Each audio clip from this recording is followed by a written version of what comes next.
Hey everybody, figure I'll take a break from the Patty, Steer, Sargent linguistics things and use a different example of the meaning of words. And I'm going to use a Masonic example. So I'm going to give out a little secret to you people that 95% of Masons probably don't know. So if you hear this and you have friends that are Masons, go ask them about this and see how they respond, because it's not what they've been taught.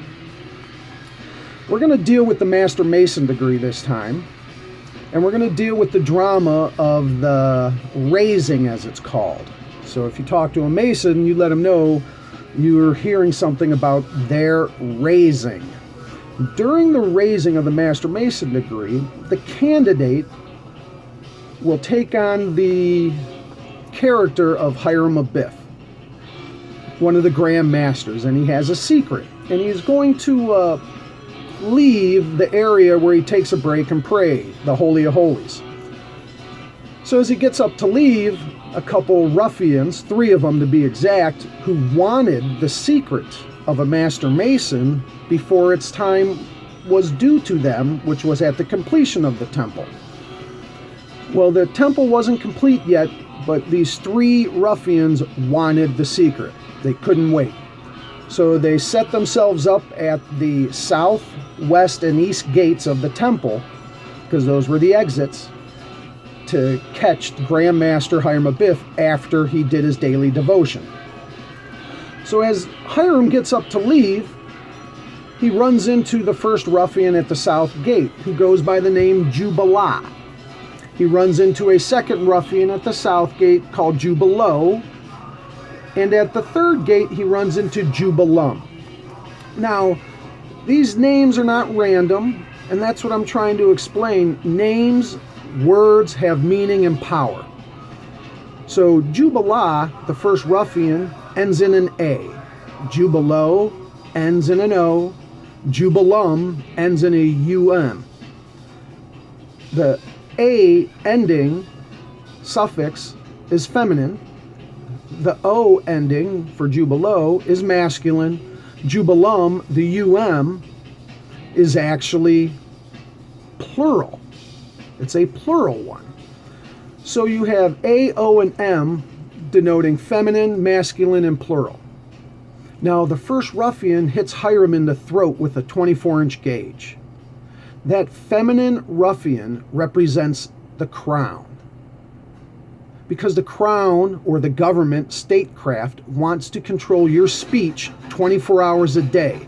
So that's why they hit you in the throat with a 24-inch gauge, because they want to control your speech, the crown, or state government. The O, the masculine, stands for the church, where the papacy, the Vatican, where they hit you in the heart with a square, because they do not want fighting and fighting males that will stand up to the church. So they want to dishearten Hiram, who is now representing you, man, the populace, the sheeple. They do not want you to have free speech, the crown, state, so they hit you in the throat. The church does not want you to have a heart to stand up and fight them for your existence. So that represents disheartening the human race through religion. And then Jubilum represents the mob that can be worked up into a group to take down an individual who might be a free thinker and want to stand up to either the church or the crown. This is what they were teaching in the 1700s to Americans, to make them understand that the church and the crown and the mob, democracy rules, is what really is going on around you. So they had to teach these men in secret about the church and the crown and how they can manipulate the mob to control you as an individual. The mob in the ritual hits Hiram in the head with a setting maul right between the eyes, to represent hitting you in the pineal gland, so you will not have free thought or have any connection to the divine. They want to numb that, the mob. So the throat, the heart, and the pineal gland are all attacked in the Master Mason degree, because it is those 3 ruffians that are out there trying to control and kill off any free-thinking man. And that's what the Master Mason degree was really supposed to teach people. Not that it was just about the building of King Solomon's temple, and these ruffians just wanted it, and it's supposed to show the valor of Hiram for not kicking up the secret. He'd rather die than kick it up. No, that's not really what it was. That's after Britain took control, and that's what they want Masons to learn.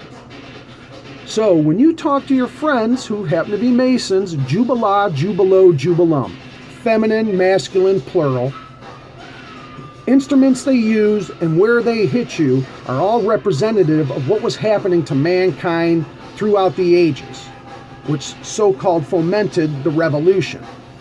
Now, if you want more on that, there was also a paper written called The Treatise of the Three Impostors, which was written, some say, in the 11th century, 12th century. It was written in French, then translated Latin and other languages. But it was called The Myth of the Treatise of the Three Impostors. And in this story, Jesus, Moses, and Mohammed were considered three impostors. And those three ruffians, impostors, were also controlling your lives, disheartening you, silencing you, and if need be, kill you. So, just a little Masonic secret today about the three ruffians and the raisings. Go ask your Masonic friends about what they've learned what those three ruffians represent. And back to the linguistics of what words and names mean. Jubala, Jubilo, Jubilum. They all have a significance on how they're spelt and how they're pronounced. If you know anything about the Kabbalah and old Jewish lore, words have meanings. That's why they don't say certain words. And they know words had different meanings if they're spoken in Hebrew compared to Latin compared to English. The vibrations and tones of how you say things have meaning to occultists.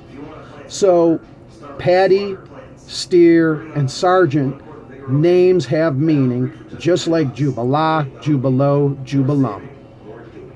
Flat lines matter. Peace out.